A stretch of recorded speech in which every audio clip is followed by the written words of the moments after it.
To get back to Mariel Hemingway, so I really love her character. She's the only one that's normal, right? Despite Yeah, being a yeah, 17-year-old, she's not unduly emotional. She doesn't have all these super negative qualities that these other women in the film have. And on top of that, putting aside the age, she probably is the best suited, not maybe necessarily for the Woody Allen character, but for a romantic partnership in general, yeah. right? You do want somebody that is grounded and normal and affectionate and sweet and intelligent and mature like her. It's this weird dynamic where Tracy really is the best of the bunch.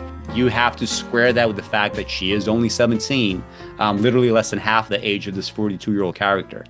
Hi, everyone. Welcome to ArtiFact number 72. We are going to be discussing the classic 1979 Woody Allen film, Manhattan.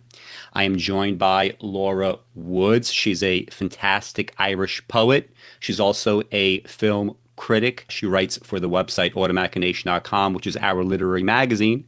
You could find the 4 or maybe 5,000 word essay that I did on Woody Allen's Manhattan up now in the show notes.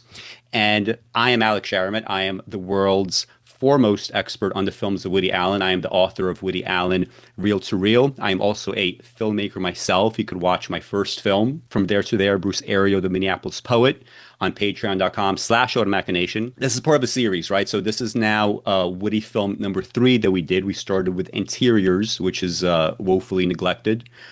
We then did Hannah and Her Sisters, and now we're doing Manhattan. Next week, Crimes and Misdemeanors, and a bunch of others until we get through all of the classics, because I feel like we're pretty much going to be the only ones that are discussing the films of Woody Allen going forward. Nobody wants to touch it. It's a little too radioactive, but not too radioactive for us. So that's how we're going to treat it. And I think it's a good way to sort of continue this, since Manhattan is a film based on illusions. Right now, if you look at modern writing on Manhattan, it's all sort of giving into Woody Allen's illusions, meaning the director's illusions that he constructs, right? And giving into the character's illusions, which is very separate. We're going to talk about a distinction. Laura, is there anything you want to say by way of introduction about this film? Why did you jump out to do this one in particular? Well, I do have a soft spot for this film, but like not for the reasons that when I kind of see people talking about online or in like public criticism do, because I think it's a great film about self-delusion and about like the way in which people try to delude others and delude themselves. And I think this is something that comes up again and again in like Alan's films. Like I watched like most of his films there earlier this year, kind of binge watched them. And I think one of the most common themes he has like is that in almost all of his movies, he'll have a character or characters that are just like deluding themselves about something. They're just like they are lacking in awareness about some part of their life. They're in some sort of delusion at something or other. And this film dramatizes that particularly well and like aestheticizes it well because it sort of draws the viewer into those delusions by the very way that the film is shot and scored and just the beauty, like the beautiful aesthetics of it and all.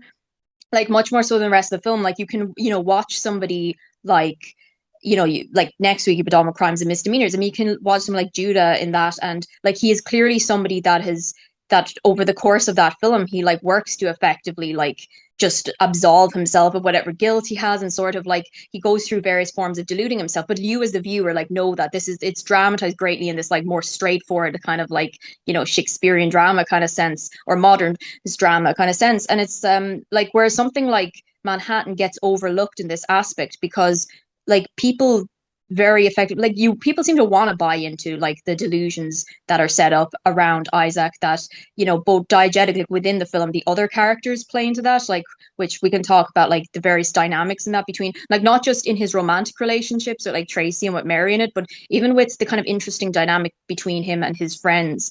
And just even in the way the film is shot, it's kind of like it's very frequent in this film that you have some of the most celebrated shots of it, like the shot at Brooklyn Bridge or in the planetarium or any of these ones that you like often see rightly mentioned as being really beautiful and technically well executed. But like these are often coming at some moment where like they're completely undercut by the narrative because they're in the midst of this completely ill-advised love affair that is oftentimes one or both of them has stated something that completely makes clear how unsuitable this is and how terrible of an idea it is and how there's going to be just like absolutely pointless drama ensuing as a result.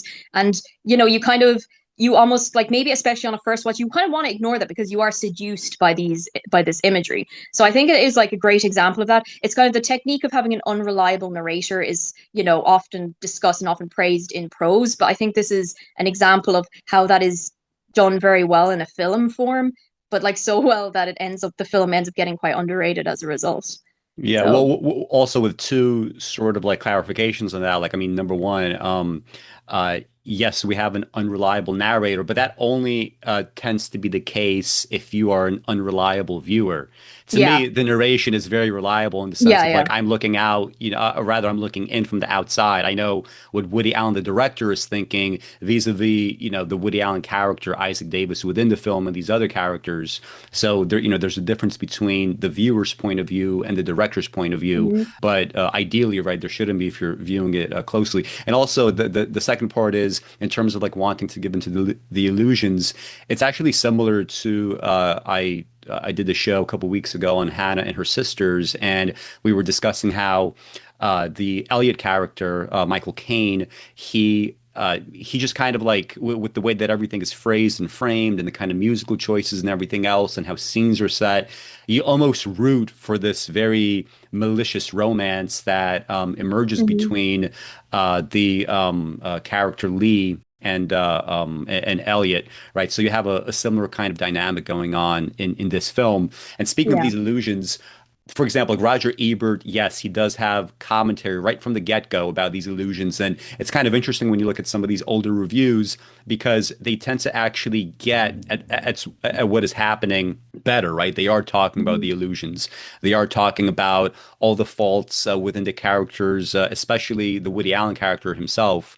And decades pass, and it's like you have all these other like smaller reviewers that are doing the opposite. They're giving into the illusions, and it's Mhm. like it's kind of funny what occurs over time because I'm not sure whether New York City had entered sort of like the lexicon in this highly romanticized way at that point, but at this point it is already in it. That's Yeah. the way that people view New York, and I guess they sort of like went with the flow. But you see these illusions like really from the get-go. So one aspect that never gets discussed in these reviews is when Isaac Davis is sitting around and he's doing the opening chapter of his novel he's working on, right? He quit his shitty television producer job that he has no respect for, despite it giving him a lot of money, because he realizes that he's making crap. And now he's sitting down, he's like, I want to do something serious. And he's doing this novel, but every little bit that we see from it, it also seems Mhm. to be crap. Chapter 1. He adored New York City. He idolized it all out of proportion. No, make that he romanticized it all out of proportion. Better. To him, no matter what the season was, this was still a town that existed in black and white and pulsated to the great tunes of George Gershwin. Now let me start this over. Do you want to talk about that? Like, because I know that you and I, when we hear those opening lines, we will cringe, but that's Yeah. probably an exceptional response, right? Most people will be like, "Oh, this is so romantic and rich, and this is so funny."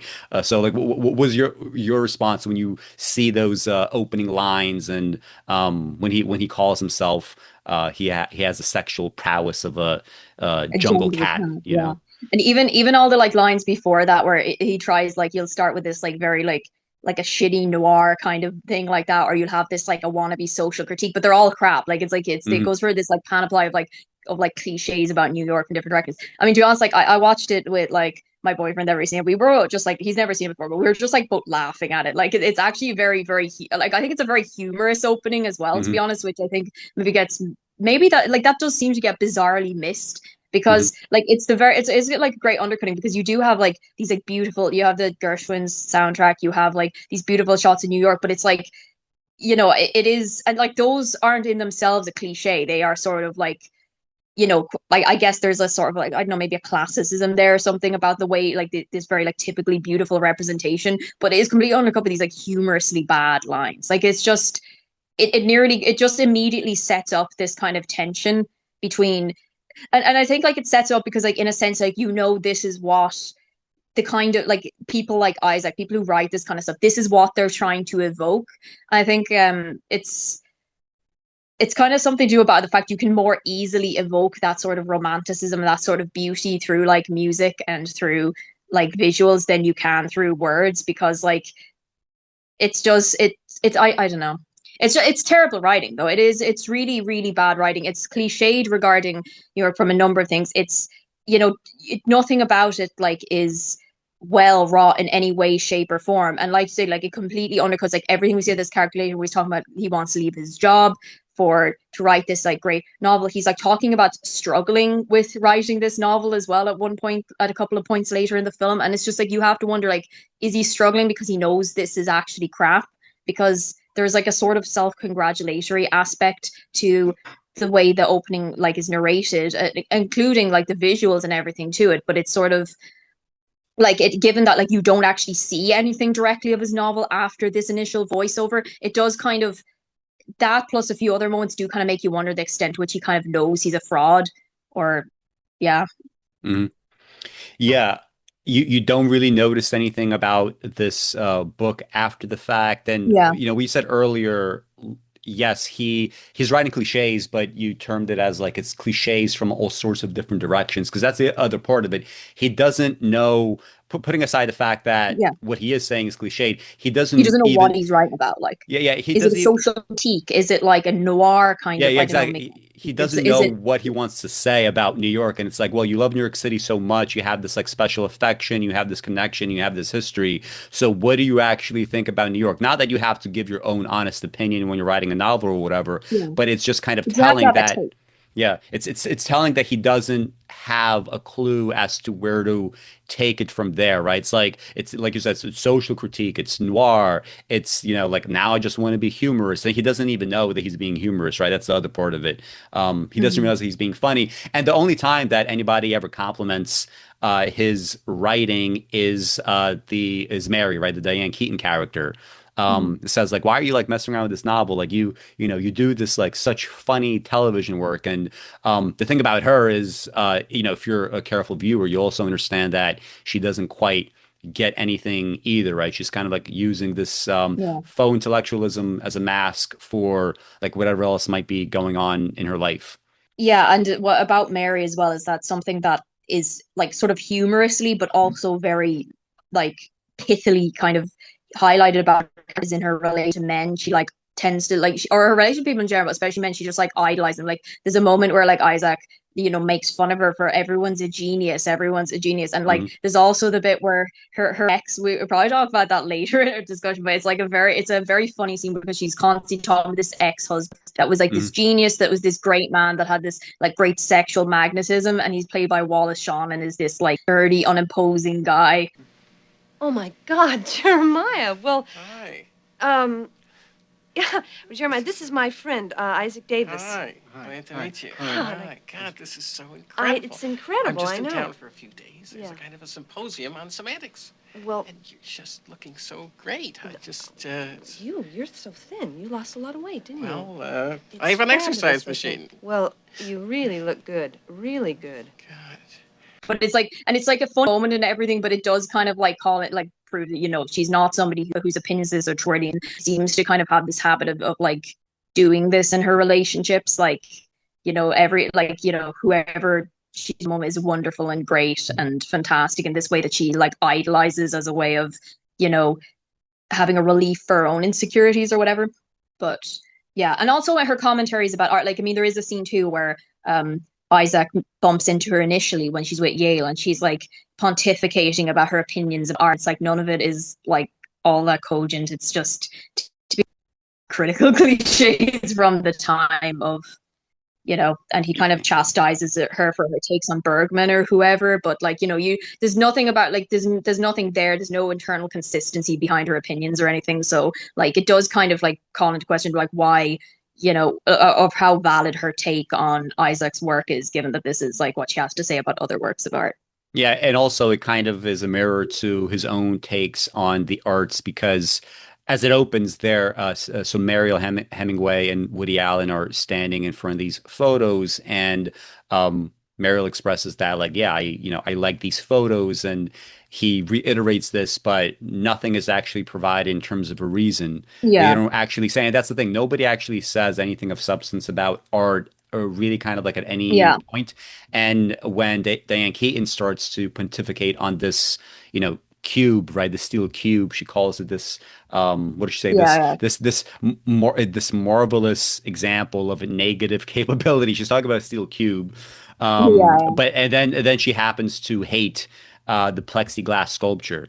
And it's like just by the Yeah. phrasing, There's no internal consistency. yeah, and just by the phrasing, we know that there's really nothing going on with either of these pieces. And also, if Woody loves the plexiglass sculpture and hates the cube, there's also not really a sense that he is able to understand what he's looking at. And what do you think about this kind of like more broadly? Because this is a recurring thing in the films. Like we talked about this to some extent in Interiors, right? Where Images, yeah. the Dan Keaton character there, she's supposed to be this talented poet, or at least one that is well regarded. And we don't actually see any of her writing, and we kind of get the sense that it's probably not very good. And yet this isn't like this isn't something that most viewers will think about nor notice, but you and I notice it because we're Yeah. very, we're very heightened in our awareness of like how much is this is fraud, how much of this is real, because we take Yeah. this craft very seriously, we take poetry very seriously, we take everything very Hmm. seriously, so we're constantly looking at this. And Woody Allen, he seems to be the same way, right? When in his interviews, he tends Yeah. to be self-deprecating, and he sort of says like everything is just a matter of opinion.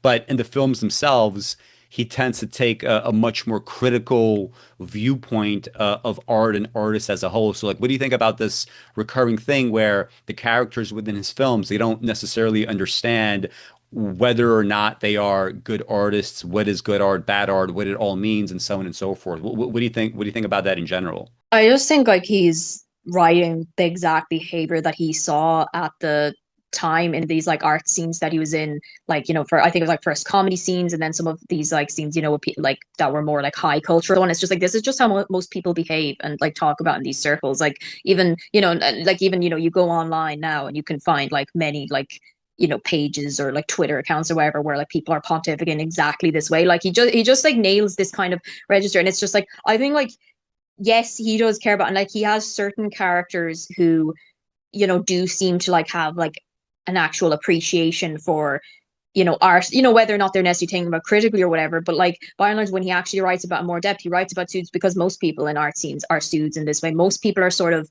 it's more a mark of like a tribal identity as like a cultured person than it is an appreciation for art itself. And this is just like what, this is just kind of what you see in general in regard to, I mean, like, I kind of mentioned before video, like reading some of these like older like Renaissance era poets and stuff like that, and it's like you see like poetry from the ability of the time, and it's like it's the same because it's just like you're writing a poem, and the same way nowadays you might go to an open mic and there's the obligatory like reference to being against war or something like that. You at the time in you had to write a poem and had to something about the dangers of following passion over reason or something as your like virtue signaling and status signaling of the time, prove that you were cultured and that you were up on these philosophical debates and everything. And it's just kind of this is just scenes. I think he was like really well attuned to like how this specifically looked in like these kind of New York scenes in the 70s. I was listening to your like interview that you did about, or your show that you did about Hannah and her sisters, and there was like discussions in that about, for example, where you have the two women competing for the architect's favor in that way. And it's like this is in reality most of what like art gets used for by people. It's like these kind of little favors of social status. It's these favors of, that you are cultured in this way, that these shibboleths of whatever society you're trying to get into, that you have this sort of knowledge that I mean, for example, is like I think it's really well done in Manhattan in the scene that you mentioned in the art gallery, or even prior to that, the initial scene in the restaurant where you can see like Mariel Hemingway's Tracy. She's just like looking like wide-eyed and in awe, kind of as like Isaac or Yale or whoever are talking about these things, and it's like this is very real. This is like most of the reason these kind of guys say these things is to try and impress like clueless women, like, you know what I Mm. mean? Like it's like this is what this shit is about. And then clueless, or like you have women that like Mary who fancy themselves this kind of someone who does know about these things and is somebody with so-called critical insights or whatever. And like it's almost like this comedy of manners things where like art is just kind of like the particular way of a particular currency that gets used in these. And I think that as somebody like I agree with you. I think somebody like Alan is like clearly thoughtful enough regarding art that like he himself takes this shit seriously, but also probably because of that very aware of the extent to which people don't. I think as well because like he also came from a background where like he wasn't absorbing the culture of like this sort of like references and these sort of touchstones as just part of the culture he was part of, like which is also the same for you and me. I think that also all getting into because not because it's something that's better, not because it's something that's necessarily like viewed highly of in your own background, but because it's something you are genuinely like just like enjoying and admiring, like kind of participating in this endeavor, like kind of give you this sort of heightened awareness and maybe heightened kind of a little bit of disgust for the extent to which like, most people who like participate in the arts and talk about it just like actually don't give a shit about it. So Yeah, that's kind of like yeah. well, beyond, the personal enjoyment, I don't know how it is for you and maybe others, but for me, like it seems like it's also the stakes are much higher in my case. I mean, growing up and falling into the arts, right? It was a matter of just kind of proving myself in a much it's not really that different from Woody, right? Woody, he grew up in, what Mm-hmm. he's sort of like described as a de facto kind of like shtetl in Brooklyn with these kinds of, secular and non-secular Jews. And then he sort of makes his way upwards to the Upper East Side, the Upper West Mm-hmm. Side. Now his company is primarily wasps and stuff like that. And this is kind of who he's opining on most of the time. And for him, he Yeah. often he has this like one famous quote where he says that he can't really believe his station in life is like you're supposed to be having dinner in the basement, right? You're supposed to be Mm-hmm. essentially in the middle of nowhere. And that's the way that I felt growing up, right? Art as a means of self-differentiation in a hostile world, in a cruel world, in a world where like my environment isn't all that, my family situation isn't all that. Whereas one of the most boring ways to approach art is like you sort of are born into it, right? Like maybe your parents are academics Yeah. somewhere, or maybe there's some other kind of privilege, and before you know it, maybe you're getting an MFA somewhere, and there's no actual deep stakes for you, Mm-hmm. and because of that, there's like no actual reason to take art so seriously beyond the point of what you said earlier, which is cultural status making, and also to another extent, obviously, the art world, a lot of it is just money laundering, right? It's just kind of a game between elites. It's not Yeah. necessarily appreciated nor understood, and the stakes are so low that it doesn't even matter. Nobody really cares. Nobody has enough going on internally. Or externally for that matter, for them to really understand that the stakes ought to be higher. You ought to take this seriously. You ought not disrespect, the people that came before you. I'm also, by the way, like I'm very heightened towards like and like Woody on some level, the director, meaning he knows what he's doing when he makes him say stuff like to Diane Keaton, like, well, everybody that you know seems to be brilliant, a genius. Like I've met people like that too. Everybody says like, oh, I have this Yeah. friend, I have that Yeah. friend, I know Yeah. this person, brilliant. He's a genius. They're so talented. It's like, how many fucking people Yeah. do you Yeah. know, or how many people have you like known off the cuff that have maybe like poet friends, and they're like, he's a great poet, she's a great poet, and it's like Yeah. dozens Yeah. upon dozens. Like you can't have It just dozens gets upon diluted. dozens of randomly great poets that you just came Yeah. Yeah. across. Yeah, like even somewhere like, and I know people can probably make the argument that, oh, but it's New York that has a selection bias because people go there. And it's like, it has a selection bias for people who do it for the social status reason, Hmm. even more so than anything else. Because, like, I mean, you even look in like,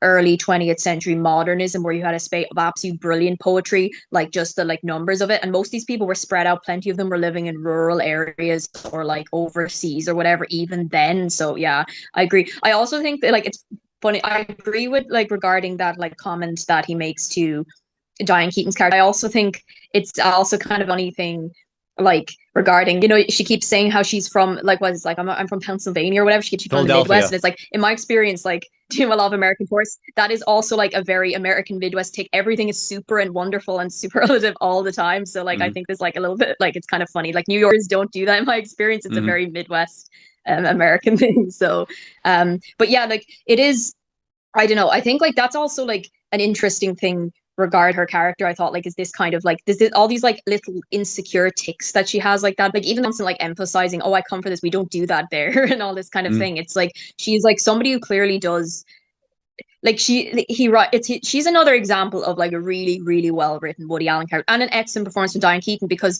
I just want to say it stands out to me between Annie Hall Interiors and this film. Like Diane Keaton does so excellent all those three, and has genuine range. That's like, yes, there are similarities between, like, especially there's certain similarities between Annie Hall and Mary in Manhattan, actually, but Mary's sort of a dark version, and like probably like is, you know, is a little more fleshed out arguably in certain ways, just because of like the film being overall like kind of tighter in some regards.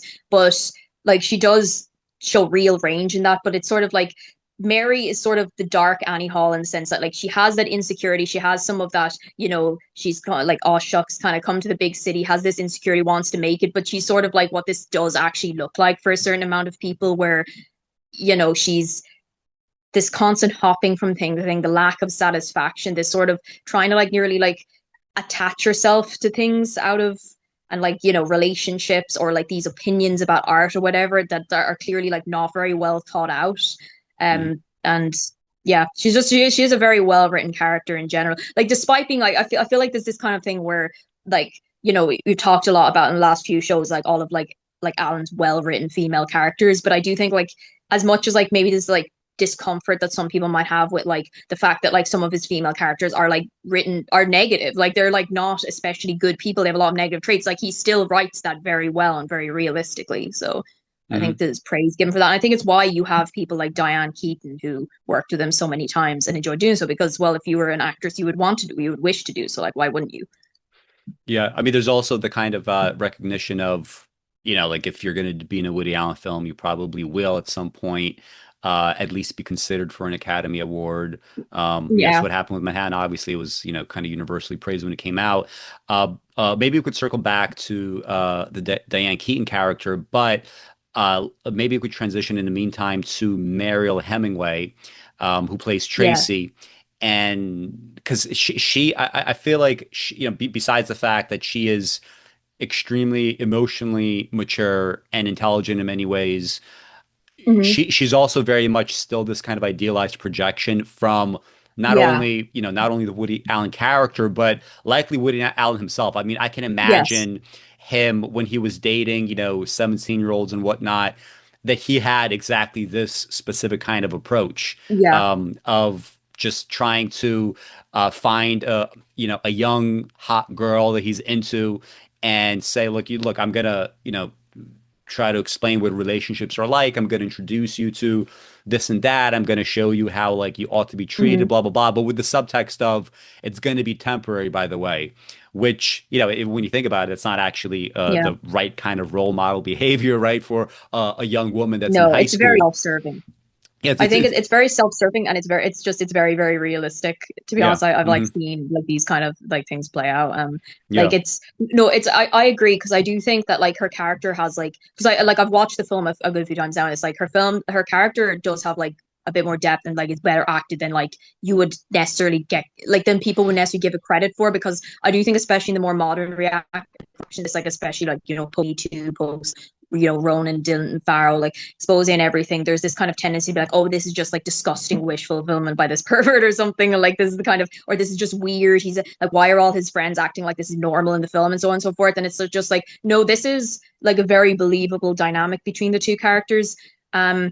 Like, yeah, I think she's like well written, because like, as you say, like there's like definitely like for a 17-year-old, she absolutely does have like emotional maturity, especially by the end. Like you do actually get the sense she has probably learned some lessons, and she probably will continue to learn some lessons from the whole thing, like in the final scene and everything. But even prior to that, like you have at the start of the film, like she is clearly kind of in awe of this. She's clearly kind of not just like of Isaac, but like also just his friends, his whole milieu. You can easily see why like a 17-year-old girl, probably like the ones that he, like Woody Allen actually dated, because you know, I've seen a few of these articles from, I think there's like 2 or 3 different women who've like spoken about probably being like like Tracy's probably composite of them. But like, you know, it's not just like the guy himself, it's the whole milieu, it's everything that he's exposing you to that is like going to be a hell of a lot more interesting than whatever the guys that they've dated, like, other 16-year-old guys that they dated or whatever. And like, this is how these kind of things play out. And it's like, you kind of cringe as you're watching it, though, I think for most people, because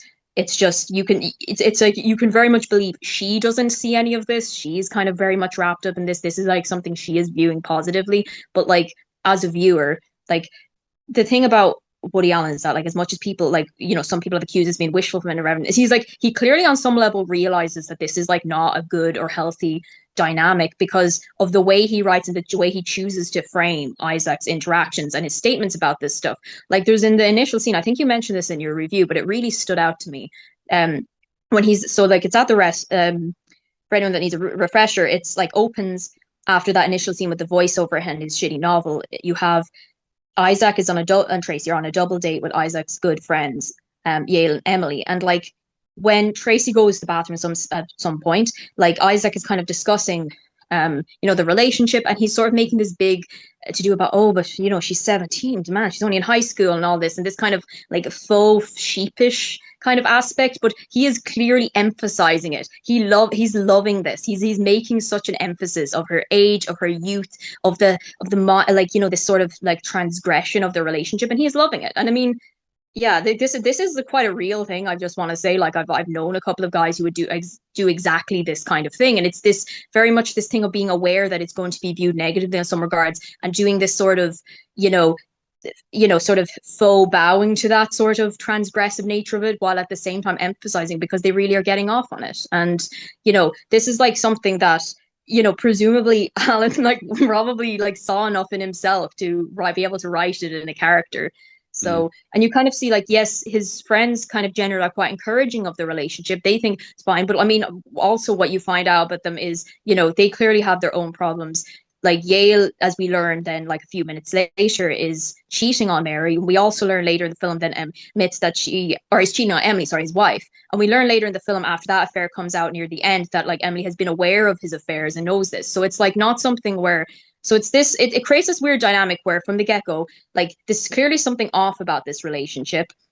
Like, there's also this kind of thing where they seem to view Isaac as being somehow this guy who's like has this purity or moralism about him in some ways, but that is like going back to the illusory kind of nature that's played with in the film. There's a very like something I caught on my just last view there is like there's an interesting line in that very first scene where they're kind of talking regarding some hypothetical of that's sort of like implied to be something they've like mulled over many a time, where Isaac is sort of saying, well, if you walk past there's a if if you walk past this like lake or something and there's a kid drowning in it, do you like jump in and save him, or do you just go on by? And he says something like to the effect of, well, I don't swim, so I don't have to worry about that. And yes, it's a joke and it's a small moment, but it really does encapsulate his nature as a person and as a character, even in that way. And I think that's one of the things that's done really well in this film, is this sort of like seamless blend of comedy and characterization that like I just think like you in some ways, like I would kind of say it's like this is almost like way beyond some like Annie Hall, where like there's drama and there's some excellent,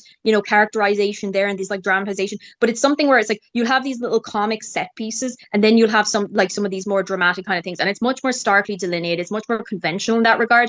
And then you have something like Interiors, which is a much more it's a straight drama, but in this, like, there is this thing where like you can take things on multiple levels like that, because I have seen people like, I think even people like reply to like your essay or somebody else, like, oh, but it's just a comedy, you're kind of reading too much into it or whatever, because like they just prefer to take lines like that as just isolated jokes in the way that maybe you could do with like Sleeper or even Annie Hall or something like that, as opposed to like, no, this is very clearly telling you something about this man, this is telling you something about his friends, it's telling you some of the mood he's in. So and one thing I want to get back to Mariel Hemingway, but about these small jokes, there's also another line that is very telling, and the this kind of thing. So the car thing early on. So before you actually hear about this kind of like, he goes to his ex-wife's apartment to pick up his son, and they get into this kind of perennial argument that they always have about running potentially like the fact that he tried to maybe kill his ex-wife and her new lover in like in this like rainy night, and he gave himself this plausible deniability. The car lurched. But that only gets fleshed out later on in the film. But earlier, when after that, first dinner with Yale and his wife and Mariel Hemingway and Woody Allen, So Yale and Isaac, they are walking around together, and Yale decides to confide in him about this affair that he's having. And you immediately notice there's this kind of, despite the fact that everybody in the film is, with the exception of Hemingway, are sort of like immoral in their own ways, there is Hmm. still this kind of very odd moral code that they all kind of share. And it's a moral code that is based on missing the big picture for the sake of emphasizing the smaller details, because the Yeah. smaller details they find the solace in, and they get to ignore by way of these smaller details the bigger picture.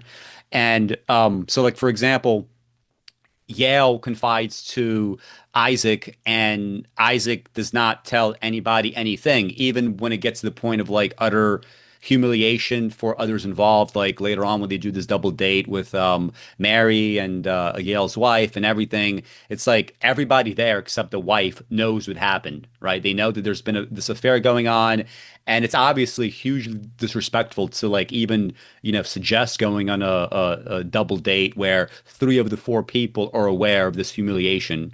And he doesn't say anything to anybody, right? He keeps this secret to himself. And it's all these kinds of like strange moral codes. And of course, if you were to like question them, they'd talk about friendship and all these other Yeah. things that really don't amount to anything in this wider context. So there's that one aspect. And so like during this conversation at night as they're walking around, he mentions for the first time, like, and he passes it off as a joke that he tried to run over his ex-wife and her lover. And you don't really think anything of it because he says it as a joke. You're meant to completely forget about it. And only Hmm. much later does it get kind of like fleshed out. And Yeah. you have to watch the film at least twice to be able to even remember Yeah. that initial line. And again, it goes back to, these kinds of illusions and these sort of strategies. Do you have anything to say about that? If not, we could go back to Yeah. Mariel No. Hemingway. No, I thought that was like a really good moment. I think he also like mentions it to Mary when they're talking, that like when they meet up for their sort of like meet cute kind of date and they walk around at night too, and he mentions it in a much more frank way. But she sort of brushes it off, which to be fair isn't quite plausible given her character. Like she is the kind of person that might like that clearly would overlook these kind of like problems in somebody. But yeah, no, it is well done because later on you do get, I think, those like two kind of moments to Yale and to Mary, and then like later on it's mentioned and he like vehemently denies it when his wife brings it up, or her like new girlfriend, and they, he kind of treats it as this like terribly unjust thing, but like it is something that is there. It's something that kind of does reward your later viewings, and it's just like this is actually a pretty dark aspect of his character. But to be fair, it is in keeping with saying like you can sort of see it as this joke and play it off in your first viewing, or you can sort of see, you know what, like there is something about this character that is dark enough that this doesn't seem incongruent. Like he does seem like somebody that could, you know, provide himself with the implausible deniability in a way not unlike, the way Judah Rosenthal in Crimes and Misdemeanors is dramatized, where he sort of like hypes himself up and he gives himself enough plausible deniability and kind of puts himself in these situations where he can try and kind of, put the blame on his brother for suggesting the murder or like anything else rather than himself. And it's just, yeah, I just think it's a particular kind of self-delusion that Woody Allen just like does very, very well in a character and in characters. And I don't think can't think of anyone else who does that specific thing like as well as that. And to get back to Mariel Hemingway, so I really love her character Tracy, and maybe not Hmm. necessarily just for the kinds of reasons that normally get stated. Obviously, she did a great job acting this role out. There's a lot of other things you could say about that, but to get back to like the connection to Mary, early on when Mary Diane Keaton's character appears, and Woody Allen and Mariel Hemingway, they're both kind of flabbergasted at this person. They seem to not really like her all that much, but the more visceral response comes from Woody Allen. And when they get alone together and they're just kind of like Mariel Hemingway speaking to Woody about this, and he begins by saying, "Can you believe Mary? She's such a creep." And then she's like, "I know. She seemed so nervous, right?" So Yeah. this was kind of like this is the first time that Mary gets accurately characterized by the other Hmm. characters, right? Probably like the only time. Yeah, and yeah, maybe the only time. Well, I mean, later on, like Yeah. Isaac is like, I always do this. Like, I go for these like troublesome women, and I think I could change them, and I can't. So he sort of understands what the problem is by the end, but immediately Tracy just says like she seems so nervous, and she does not say this in a moralizing way. She feels bad for her, and then when Yeah. Woody just keeps going on and on, like I can't believe, and she's like, why are you so mad? Because to her, it's like clearly this is a woman that's insecure. This is a woman that has Hmm. problems. This is somebody that you might not necessarily, like you're not gonna like necessarily treat her with kid gloves, but at the same time you have to recognize that a lot of these like bad behaviors coming out of her, it comes from just like a function of her not having self-esteem, right? She has self-esteem issues, Yeah. self-love issues, and all this other stuff, and she's using the cerebral nature of whatever as a veneer for all this other stuff. So Mary, Tracy, she has a lot of just kind of like hidden depth, and it often comes out in Mm. these kinds of like really throwaway lines. And again, the question is one of to what extent is this just this idealization and projection, both from the character as well as from the director, right? Like Woody wants this girl to be this way, and there's like other moments like so when he moves into this new, smaller, cheaper apartment, and there's all this kind of noise and this kind of rusty water, it's really funny to see this interaction with this like 17-year-old girl in his bed where he's just saying stuff like, I can't believe this, how loud this is. It sounds like a Yeah. trumpet being sawed in half and so on and so forth. And she's like, come on, let's just fool around. Like, you got to take your mind off of this. And then he's like, I can't. He gets up and he's like, "Where's the aspirin?" Tracy, what'd you do with the aspirin? Like, kind of like treating her like a wife. This is the way you say it Yeah. to your wife. Like, where'd you misplace this thing? Immediately kind of like accusing her. And the rusty water comes out, and she's throughout. Like, she's the only one that's normal, right? Despite Yeah. being a Yeah. 17-year-old, she's not unduly emotional. She's not given to tantrums. Like, granted, like yes, she's obviously kind of innocent and naive, but at the same time, she doesn't have all these super negative qualities that these other women in the film have. And on top of that, she also seems to, in this weird way, she is objectively speaking, right? Putting aside the age, she probably is the best suited, not maybe necessarily for the Woody Allen character, but for a romantic partnership in general, Yeah. right? You do want somebody that is grounded and normal and affectionate and sweet and intelligent and mature like her. You don't want some of these other types. Yeah. Even that even Yale's wife, Emily, I believe is her name, she Hmm. herself has serious issues because she's like she's aware of some of these affairs and she tends to just kind of ignore them, and that's just Yeah. that's a self-love issue, right? That's a Yeah. lack of self-respect. And yeah, so basically it's like it's this weird dynamic where Tracy really is the best of the bunch, and you have to square that with the fact that she is only 17, literally less than half the age of this 42-year-old character. Yeah, no, it's true. She's like a great in some of those scenes, like the one in his new apartment. She does this like straight man kind of role so well to his character. But like, I agree, and it's just like there's times where she does like get upset, like and he like doesn't like that she's getting upset. For example, when he tries to break it up, but like this is like, and this is the kind of reaction that yes, maybe an older character wouldn't have because they've been more jaded or something. I mean, it's a very understandable reaction for her, and like presumably this is her first. And if you assume this is like her first proper relationship, like you have to assume like by the way she acts and by her age and everything, this is probably the first one that like matters to her in some way. And she's the like only person that has these like sort of normal reactions, not these like odd like sort of cerebralized ran through like two layers of sort of self-referentiality and kind of like how do I have to spin this in some way. And yeah, no, I agree. And it's just like I do think it like kind of like is one of those things that like underscores just how kind of fucked up the other characters are. Like there's her reactions are more normal. Like I mean, her reaction being broken up is when she gets upset and does that is more like it's always like probably a better and more normal reaction than like Emily's reactions to whatever's going on with the affairs and everything.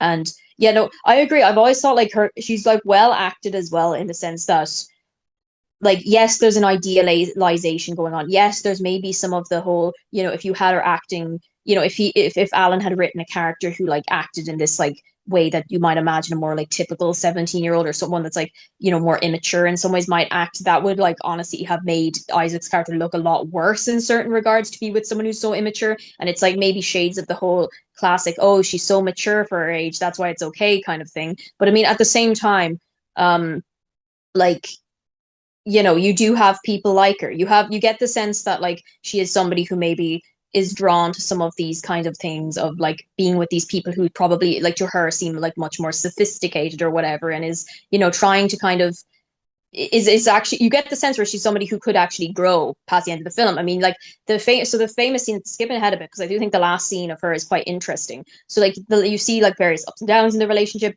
Isaac breaks it off with her then in like I think in a public place where he just like drops it on her that he's met someone else who's close to his own age, and she's upset about this, and he kind of fobs it off by doing the whole, well, I told you not to get invested, which like you mentioned before, which is a very, very self-serving thing. It's something that sounds like, in an objective sense, well, it's true that this would be the best way to approach such a relationship. Yes, he did warn her, but I mean, he knows that she is not going to listen to this. He knows that she's infatuated with him. He knows that she is inexperienced, and she has fallen for him, and is clearly like, wishes to have a deeper relationship with him. He doesn't do anything to break it off with her. He has to know that like she isn't going to do the breaking up in this situation. So he kind of lets it play out and give again that plausible deniability, which is, it's like little things like that, which is like, okay, is that ethically on the level of trying to like attempt to murder your ex-wife's new partner? No, but it's the kind of a pattern of behavior that it suggests about this person, about Isaac.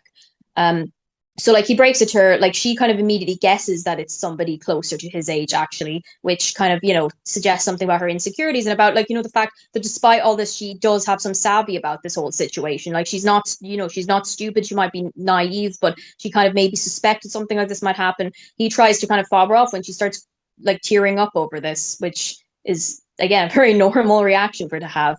And then and then he goes on to have his doomed relationship with Mary. So at the end, when he meets up with her again, it is like, I don't know, I've always gotten the sense that she has or will continue to grow from this whole situation, because when Isaac goes to meet Tracy at her apartment, she is just about to head off to the airport to go to England for her acting course. And she's not, it's mentioned that she actually did try to ring him and left him a message on his answering machine previously. Like Isaac mentioned that he never got back to her. So like clearly, she still misses him. She still maybe wishes to have some contact with him, but she's not falling all over him immediately. She is like suspicious. She's not trustworthy. But like one of the lines in there I thought was pretty good, like regarding her, like, the hints at emotional maturity she has, is that he asks like, do you still love me? And she immediately like goes with, well, do you still love me? Which is very much like he at no point in this interaction with her has actually said anything about what she might mean to him, about does he still care for her? What is he going to like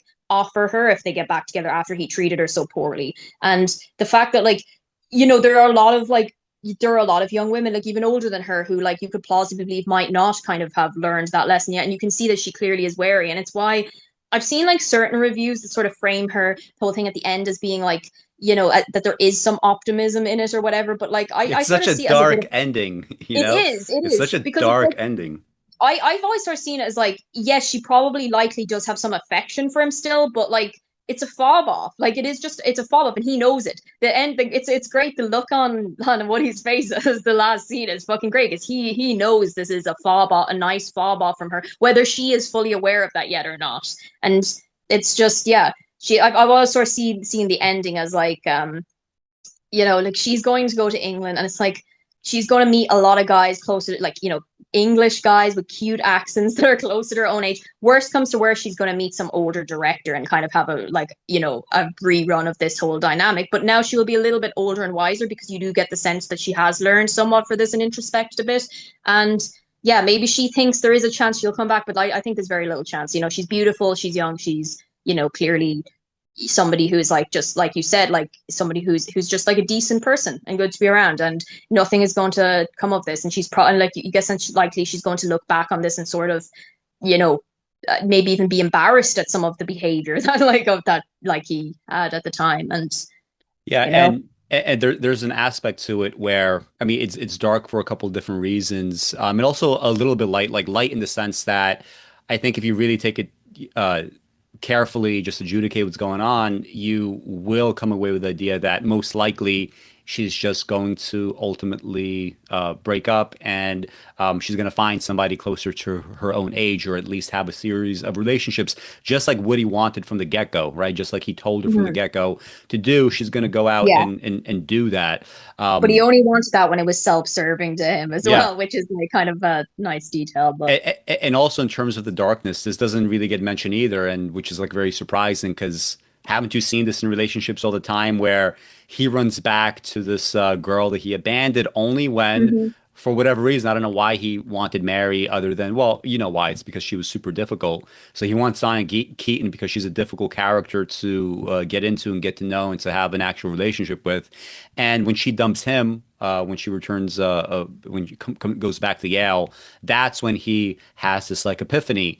And yes, yeah, but even the epiphany is treated, it's treated very well. It's kind of like down the middle. It's the dark element to it is he only has this epiphany after he gets abandoned. Mhm. But the part of it that also works is when he's in this like tape recorder and he's like doing these notes, I guess, for the novel or whatever it was. He's going through a list of things that make life worth living. And one of those elements is he just kind of like says Tracy's face. Yeah. And that's the epiphany. And yet it's done organically enough where you don't know if this is just kind of like automatically comes to him and he has this like realization, or if it's just on the heels of the breakup. You don't exactly know, but Yeah. the fact of the matter, right? If you look at it objectively, is still the same. He only goes back to her when he gets dumped by Mary. That's just a fact, right? This is what occurs. And I remember also, so this movie was shown by one of my English teachers in high school, and I don't really recall there being too much discussion about the fact that Mariel Hemingway was 17 years old as a character here, and it maybe some kids did say something negative. Like I can't imagine that everybody thought everything was above board because this is in the 2000s as opposed to 1979. But nonetheless, it wasn't like a huge feature of the way that he presented Yeah. the film. And in It would be 1979, it now. was it was barely commented upon. And what do you think about the fact that this aspect to it was barely commented upon, not only by reviewers but also by the characters within? They sort of lightly maybe make fun of Woody a little bit, but it's considered perfectly normal. And even when Mary is talking alone for the first time with Isaac, I don't know if it's because she's making fun of him or whether she thinks that Tracy is in fact 16 years old, but she says like something like, and your 16-year-old girlfriend. And she doesn't say it as kind of like, wow, you're disgusting. It's kind of like just to like lightly make fun of him. What do you think about Yeah. the fact that it was just not a thing? Just like I also saw Raging Bull, Scorsese film, for the first time in a while in the last couple months. And I was also struck by the fact that the 15-year-old girl that he's dating, nobody has anything negative to say about the fact that she's 15. It's just considered perfectly normal. That was set in the 50s. This is set in the late 70s, still perfectly above board. What do you think about this dynamic? I just want to go back for a second to take to what you were saying regarding this whole epiphany, because I agree with you about like that dark aspect of everything. I just like want to say like it's also a good example of that sort of thing. We're talking about the like illusory nature of that, and it's just the way in which it sort of nearly launders this like self-serving dark nature of it through this association with these like higher aesthetic and intellectual interests, because it sort of sets you up by like I feel to the average person like who's actually watching this film, certainly these days, like you're probably somebody who is going to like I think to some degree there's some people who will even like identify a bit with at least this aspect of Isaac, that he's somebody who responds to these like great works of art and music and so on and has these aesthetic leanings, and it's something that you hear him on top of these things that make life worth living, and this is going to be like sympathetic to a lot of people. This is going to make a lot of people are going to sort of nearly on some level feel, oh, he's like superior as a person for having these sort of aesthetic like these appreciations for art. So then the fact that like it comes after that is like people, again, the average viewer of this nowadays is going to be primed to sort of like overlook that like darker aspect. But I agree, it's there and it's very, very obvious. And like I think it's just the sort of myth making. I think as well the fact it comes so organically is sort of like this is somewhere this film is genuinely very well acted and well written, especially because it's this sort of myth making is I think like most people who have any sort of artistic or intellectual leanings, like, and people in general like do have a bit of this like myth making tendency of like, you know, aestheticizing aspects of your life or sort of framing things even in retrospect or how you tell them to others or presenting it. So it's something that like, you know, when you see this film that is like writing, that is creating a character that does this and that this exemplifies the narrative of the film, it's sort of, you know, I think people will like overlook some of these aspects where, you know, these deeply self-serving like kind of primitive things are being laundered by their association with these like higher things. But yeah, going like then into what you're saying regarding the like differing perception of the film,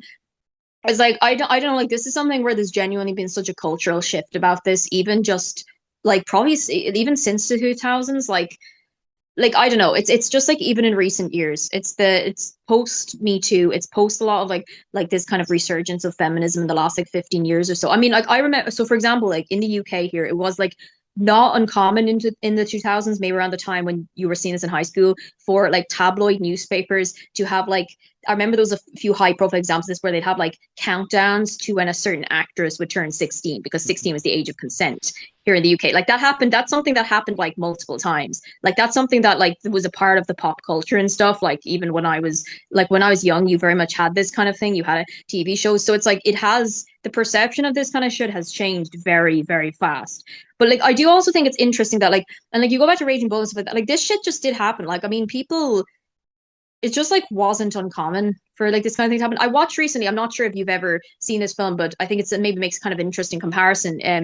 It's An Education, 2009, with Carey Mulligan in it. It's about it's set in London in the night. I think it's the early 1960s, and she lives in it, the girl in it is about 17 as well. She lives in a suburb of London, and she encounters this like older man who I believe is like about 20, he's probably about, you know, late 30s, maybe early 40s, and they meet, and she's somebody who has certain artistic leanings or whatever, and like he at first kind of comes into her life, you know, in terms he invites her to a classical concert after they get discussing music, and he starts showing her all these things. And it's interesting, and the film does like depict that her family is completely okay with this. He very successfully sweet talks them because he's somebody who is like clearly has money and is sort of more sophisticated in certain ways. So like they kind of glom onto him as someone who's like, you know, oh he's you know, this is the kind of man that they want their daughter to meet, and they want her to like, he's going to get her ahead in life. And there's a moment in it where previously the main character's father had been gung-ho about her studying constantly, trying to get in Oxford, and he starts to become a lot more lax about this because like, well, now you've a path to security in the form of